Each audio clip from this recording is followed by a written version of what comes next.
Welcome to PM Movie Recaps. Today's pick is a drama and thriller of 2021, Escape from Mogadishu. If you're ready, let's enjoy the video.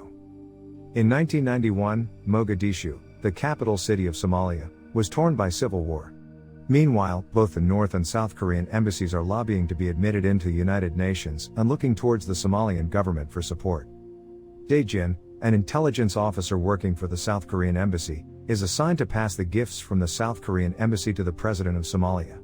He meets Han Sin-sung, the chief ambassador in Somalia, who is running late to meet with the Somalian president. Sin-sung immediately takes the gifts and leaves. While en route to the presidential estate, his vehicle gets attacked by a rebel group. They open fire on Sin-sung's vehicle and rob the gifts. This situation leaves him no choice but to walk to the presidential estate with his secretary, Soo-chul. They both missed the appointment by 15 minutes and were denied to meet with the president. As Sin-sung attempts to explain their delay, he notices the North Korean ambassador, Rim Yong-soo, walking out of the meeting room. In his view, Somalia's support for North Korea will prevent South Korea from joining the UN. Sin-sung believes Yong-soo is behind the robbery incident, but it is revealed that Yong-soo's intelligence officer, Tae Joon-ki, was the one who hired the rebels to delay and rob Sin-sung. Knowing what happened, Yong-soo tells Joon-ki that this was a shameless act that was unhelpful and possibly detrimental to the North Korean efforts. The same night, Dae Jin and Sin-sung contemplate the next steps. Dae Jin takes out some documents he got. 2 hours before he met Sin-sung back at the embassy, he actually went to a US journalist, bribed him with a carton of cigarettes and got some photos from him which had some rebels with weapons in hands. Dae Jin told Sin-sung that it was the North Koreans who had been arming the rebels, but Sin-sung questioned the validity, where Dae Jin replied that none of that is important as long as the pictures would be published by the US journalist, as the North Koreans has been arming the rebels all along, thus it would be possible to sway the votes towards the South, as the government would condemn the North Korean for doing so. Dae Jin took the evidence and had a meeting with one of the officials and family members of the Somalian president. Next day, Sin-sung meets with a Somalian official and shows him the photos. The official doesn't care and asks for a bribe instead. Realizing that the Somalian government is corrupt, Sin-sung leaves the meeting contemplating whether to pay the bribe or not. At the hotel, Sin-sung notices Yong-soo is moving gifts into the official's car. He confronts Yong-soo about the robbery earlier and the bribe. Yong-soo counters that the South is no better for framing the North for supplying weapons to the rebels. Before the two come to blows, they hear gunshots outside the hotel and that the war has started in Mogadishu. The next day, the chaos continues and riots break out in every area of Mogadishu. IDID has sent out the messages to all embassies in Mogadishu to either work with them to overthrow the political corruption or stand on the opposite side of the rebels and be prepared for the attack. The rebels have started to attack every embassy in Mogadishu with rocks and Molotov cocktails. The North Korean embassy is badly affected from the attacks. Yong-rim then orders his staff to burn all the confidential documents before the situation gets worse. The North and South Koreans have realized that the situation is getting out of control. The electric power and communication networks are cut off. They need to leave the country as soon as possible. Sin-sung and Dae Jin head to the airport and try to find a passage out of Mogadishu, but they were sent back as they couldn't communicate back to South Korea to ask for assistance and without official documents of clearance. From the South Korean government, they couldn't leave. The North Koreans have it worse as they can't make it towards the airport. Both sides are forced to return back to their respective embassies. Joon-ki, desperate to get everyone in the North Korean embassy out of the country. He tries to get the rebel leader who he hired to rob Sin-sung before to the embassy for his assistance to get passage passes for everyone in the embassy to get towards the airport and leave the country. However, the rebel leader betrays Joon-ki. They start beating the men and robbing the entire place. Before leaving, they beat Joon-ki badly but choose to spare his life as he once paid them well for the job. Due to running out of supplies and their safety, Yong-soo decides to evacuate everyone out of the North Korean embassy and head to the China embassy in the middle of the night for help. Outside, the streets filled with dead bodies and the rebel parties are roaming. The gunshots from the child soldiers draw attention from the group of rebels towards the spot. The North Koreans move quickly, passing the South Korean embassy.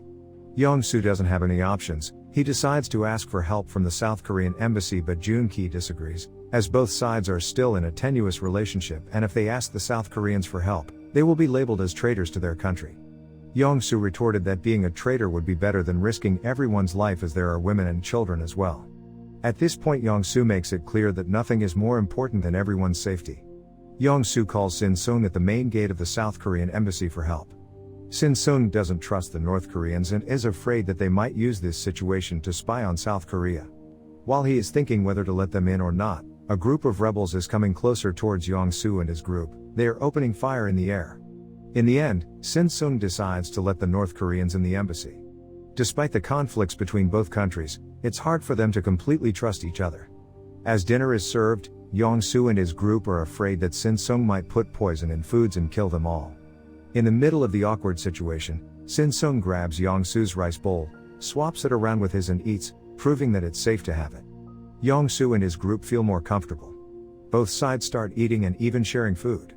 Dae-jin takes an opportunity to use the dinner scenario as a ploy for propaganda, slyly takes a picture of the scene, but Joon-ki is aware of Dae-jin's intentions and confronts him about it. They both get into a fight, then Yong-soo and Sin Sung step in and tell them that the most important thing right now is not about political ideology, but it's all about safety for both groups. In order to achieve the goal, they need to trust each other enough to be able to work things out together and find a way out of Mogadishu. After that, Yong-soo clears it out with Sin Sung in private that Dae-jin acted alone without his order. Yong-soo apologizes to Sin Sung for Dae-jin's action. Both are back to the main focus. Sin Sung then draws out the map of Mogadishu and comes out with a plan. He suggests that both ambassadors will head to other embassies of their allies to request for help. Sin Sung will go to the Italian embassy while Yong-soo will go to the Egyptian embassy. As planned, both parties split up and head to their destination. Joon-ki and Yong-soo reached the Egyptian embassy and found that it is filled with refugees and the Egyptians can't offer any help for them.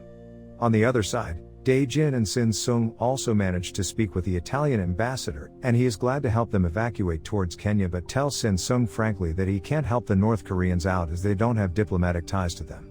Sin Sung comes up with an idea, then tells the Italian ambassador that the North Koreans have actually defected to South Korea, and due to the conflict happening now, they can't prove it till they get back. In the end, the Italian ambassador allows the entire party to get on board, but everyone needs to be here by 4 p.m. or else the deal is off. Once Dae-jin and Sin Sung get back to the North Korean embassy, they start sharing the plan. Yong-soo sees that the cars are riddled with bullet holes, then he comes out with a plan. He tells everyone to grab all the books and tape them around the cars that they're using to get to the Italian embassy, write their own blood types on their arms and also make white flags to be used as a sign of peace. Once everything is all set, they wait for the prayer time of the Islamic practices of Somalia to start so that they can leave the South Korean embassy and head to the Italian embassy as the rebels will be praying at that time. The convoy manages to pass by the rebels unscathed, but they are stopped by a government roadblock. While Dae-jin is showing his diplomatic documents and trying to get the entire convoy passing through with the Somalian officer, one of Sin Sung's staff, Su Chul, one of the drivers in the convoy, accidentally stuck the wooden pole of the white flag out of the window. The checkpoint guard that is already pointing guns at the convoy mistakenly sees the pole as a barrel of a weapon and starts opening fire.